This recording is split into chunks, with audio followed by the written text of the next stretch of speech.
Hola Vivers, ¿qué tal estáis? Ya me conocéis, soy Jorge, vuestro profesor de Historia de España, y lo que vamos a hacer en este vídeo va a ser resolver el examen de Historia de España de la convocatoria extraordinaria de la EBAU de julio del 2022. Como ya sabéis, todo lo que vamos a decir a continuación ya lo tenéis subido en la propia página web del centro de estudios, ¿de acuerdo? No obstante, vamos a hacer un breve recorrido, ¿vale? Para que veáis cómo se hace, ¿vale? Cómo lo podéis descargar, todo lo que voy a decir y demás. En primer lugar, pues nada, googleáis Centro de Estudios Luis Vives y os va a salir esta página principal. Os vais a esta parte, a esta pestañita de recursos, bajáis para abajo, obviamente, ¿vale? Exámenes resueltos. Os metéis aquí en exámenes resueltos de selectividad EBAU, julio 2022, Historia de España, descargáis y chimpum, ya estaría, ¿vale? Entonces, vamos a ir viendo cómo está estructurado. En primer lugar, sabemos que nos van a poner siempre 4 cuestiones cortas en cada una de las opciones, ¿de acuerdo? Perdón, 6 cuestiones cortas, a elegir 4. Desde la prehistoria hasta la ilustración, también incluida. Después, una fuente histórica, bien del siglo XIX o bien del siglo XX. Y por último, lo que vais a tener va a ser o bien un tema para desarrollar o bien un comentario de texto. Si el tema es del siglo XIX, el texto será del siglo XX o viceversa, ¿de acuerdo? Entonces, vamos a ver. En cuanto a las cuestiones cortas, es en lo que menos me voy a extender, ¿vale? Porque ya más o menos de otros vídeos sabéis qué es lo que hay que poner, siempre va a ser exactamente lo mismo. Sabéis que para las cuestiones cortas os tenéis que quedar aproximadamente en 10 líneas, ¿vale? Yo mi recomendación es que nunca escribáis menos de 10 por cuestión, ¿vale? Que intentéis quedaros en 10 o os podéis pasar y poner 12, no hay ningún tipo de problema, ¿vale? Lo suyo es que las 4 cuestiones que respondáis no os ocupe más de una hoja, es decir, 2 por cada cara, ¿de acuerdo? Entonces, eso es lo más importante que vais a tener que respetar. Importante poner fechas, ¿de acuerdo? Datos muy concretos, por ejemplo, en las colonizaciones históricas, fenicios y griegos, pues lo más importante sería en esa parte hablar de dónde se ubican, tipo de cuáles fueron sus aportaciones, al igual que algunas colonias que fundaron, ¿vale? Por ejemplo, fenicios, pues Gadir, ¿vale? Significado 1492 de Guerra Ganada y el descubrimiento de América. Aquí pues exactamente lo mismo. Yo, si fuese vosotros, le dedicaría un poquito más a la Guerra de Granada, ¿vale? Y un poquito menos al descubrimiento de América. El caso es que os quedéis en esas 10-12 líneas aproximadamente por cada una de las cuestiones, ¿de acuerdo? Vale, como os he dicho, no me quiero enrollar mucho más con las cuestiones cortas porque es bastante obvio lo que hay que poner y siempre es lo mismo, ¿vale? Si las queréis ver con un poquito más profundidad, mayor detenimiento, sabéis que las podéis descargar, ¿vale? En cuanto a la fuente, en esta ocasión es del siglo XX, por lo tanto sabemos que el tema a desarrollar será del XIX, ¿vale? Nos están poniendo una fotografía y a raíz de esta fotografía nos piden que la clasifiquemos y por otro lado que la contextualicemos. Perfecto, pues entonces, explica brevemente el tipo de fuente, localización cronológica y contenido atendiendo a la siguiente imagen. Es una fotografía, por lo tanto, va a ser una fuente primaria, ¿de acuerdo? Y como tenemos ahí a Franco y al presidente Eisenhower, ¿vale? De los Estados Unidos, sabemos que el contenido va a ser político, ¿vale? Si decís que tiene algún carácter militar, se puede decir también, ¿vale? Pero el principal va a ser político. Decimos lo que vemos, ¿vale? Que es a Franco y al presidente de Estados Unidos, Eisenhower, ¿vale? Y localización cronológica, ¿vale? Pues sería en Madrid en el año 1959.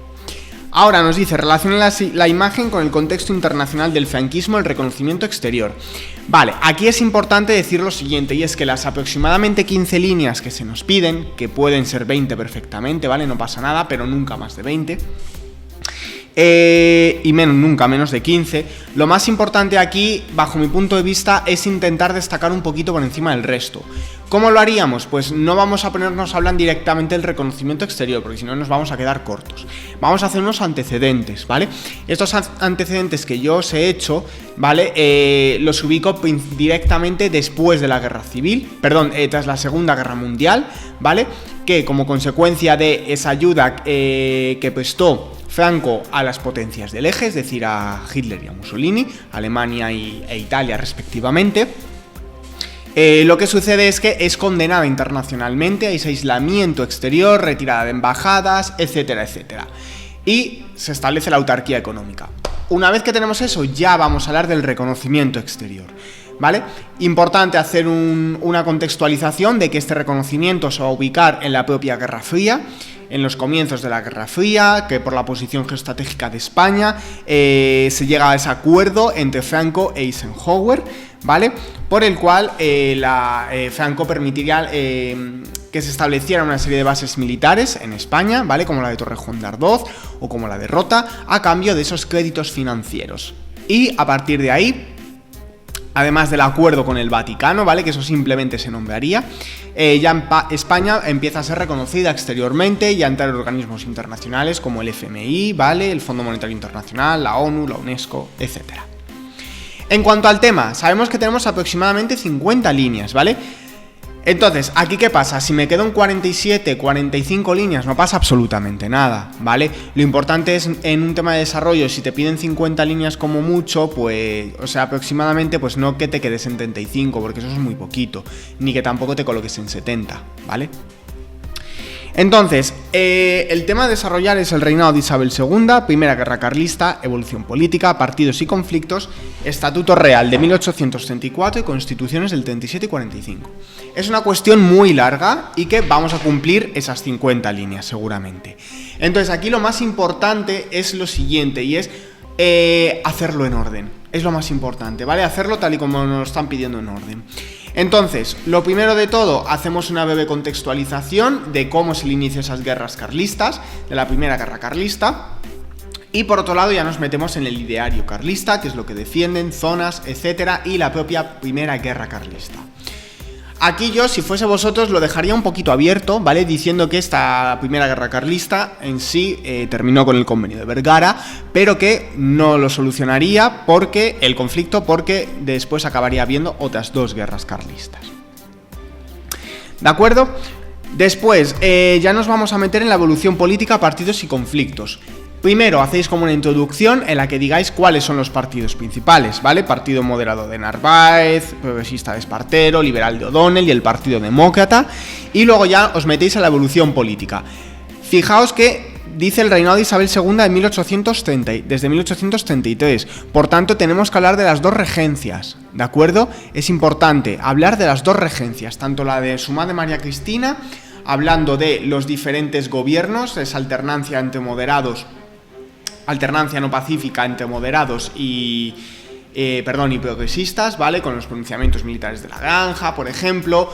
E importante el Estatuto Real de 1834 y la Constitución de 1837. Hablamos brevemente de cada una de ellas, ¿vale? Por ejemplo, de la Constitución del 37, pues que fue promovida por Calatrava, que establece la soberanía nacional, división de poderes, sufragio directo y censitario. Y después ya nos vamos a la... a la regencia de Espartero. En esta regencia de Espartero, pues simplemente hablamos de ese gobierno cuasi dictatorial, ¿vale? Que gobierna sin cortes, a través de decretazos, bombardeo de Barcelona por esa ley arancelaria, etc.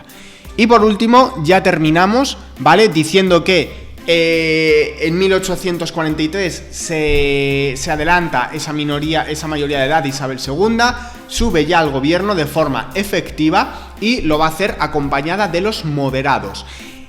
Y ahí ya es donde me meto con la Constitución de 1845, hablando brevemente de sus características, ¿vale?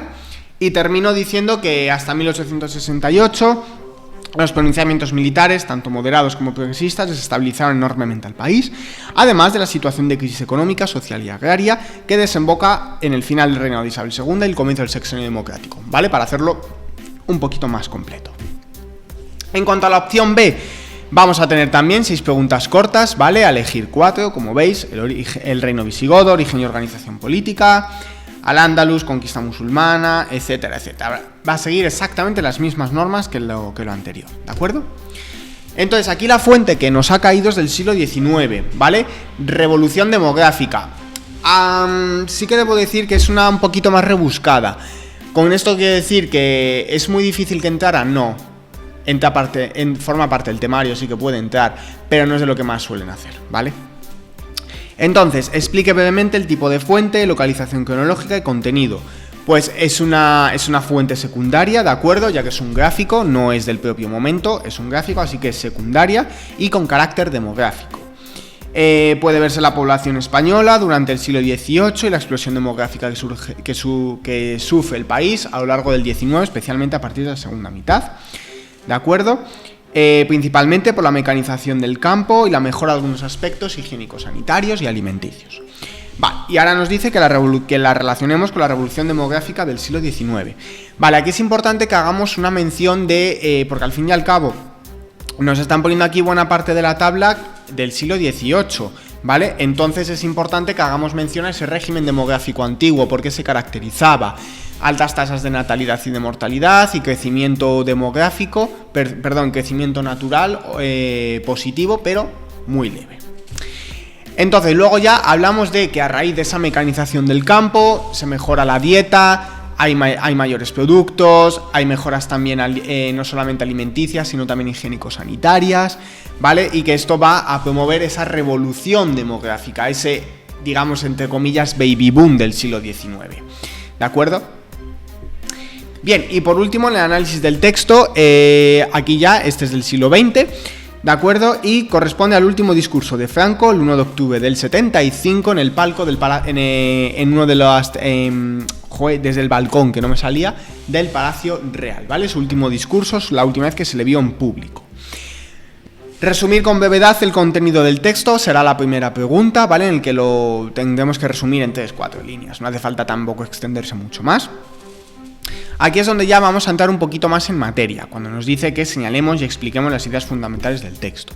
Bien, la idea fundamental del texto es que estas protestas internacionales que han sido causadas por ese deseo de Franco de ejecutar a muerte a unos terroristas, ¿de acuerdo? Va a levantar unas ampollas, unas protestas en países extranjeros como Francia, Reino Unido, incluso la protesta del propio Vaticano, del propio Papa. ¿Vale? Entonces, esa sería la idea principal. ¿Qué pasa? Que Franco culpa esa conspiración, digamos, de masones y de partidos de izquierda, ¿vale? Contra los intereses españoles, pero aquí es donde reside lo importante también, con esa idea secundaria, digamos, el fervor de los españoles, la unión de la propia patria española, es lo que va a evitar que naufrague ese régimen, ¿vale? Y por último responde a la siguiente cuestión, crisis del franquismo del 73 a la muerte de Franco. Bien, aquí yo, si me lo permitís, he empezado hablando de que con una breve introducción, ¿vale? Una contextualización que pasa de la época del desarrollismo, ¿de acuerdo? Y ese reconocimiento exterior a la parte en la que ya el régimen franquista entra en plena decadencia, ¿vale? Importante también hacer mención a esa ley de sucesión por la cual Franco nombra a Juan Carlos I como rey de España, ¿de acuerdo? Cuando él mismo desaparezca, ¿de acuerdo? Y por otro lado, en junio del 73, Franco forma un nuevo gobierno liderado por Carrero Blanco, que será su figura principal, su mano derecha, digamos, y que este plan acabaría con el asesinato de Carrero Blanco por parte de la ETA, ¿vale? En diciembre de ese mismo año. Eso sube al gobierno a Carlos Arias Navarro y ya a partir de ese momento va a comenzar una crisis muy acelerada del franquismo. Cada vez hay más oposición de partidos, ¿vale? También de los propios universitarios, de trabajadores. También es importante hablar aquí en cuanto al exterior, las revueltas, ¿vale? Con esa revolución de los claveles en Portugal y también el final de la dictadura de los coroneles en Grecia, que provoca que España sea ya la última dictadura en el mundo occidental. Después esto se va a ver acelerado también, no solamente por los asesinatos de la ETA y otros grupos terroristas, sino también por la cuestión del Sáhara, ¿vale? Que sería aprovechada por Marruecos, la débil salud de Franco, para organizar esa marcha verde y que ya finalmente termina esto con la muerte de Franco, ¿de acuerdo? Y que eso abriría el periodo de transición. Entonces nada, es como veis una cuestión bastante fácil de responder, no tiene mayor dificultad. ¿De acuerdo? Así que nada, Vivers, esto es todo. Espero que os haya servido para poder resolver algunas dudas que tuvierais y si no también pues para que os hicierais una idea si os vais a presentar próximamente a la EBAU de ver cómo es el examen. ¿De acuerdo? Así que nada, esto es todo y ya sabéis que lo tenéis colgado en la web por si lo queréis leer más detenidamente y demás, ¿de acuerdo? Así que nada, si tenéis alguna duda podéis dejarlo abajo en los comentarios y demás. Chao.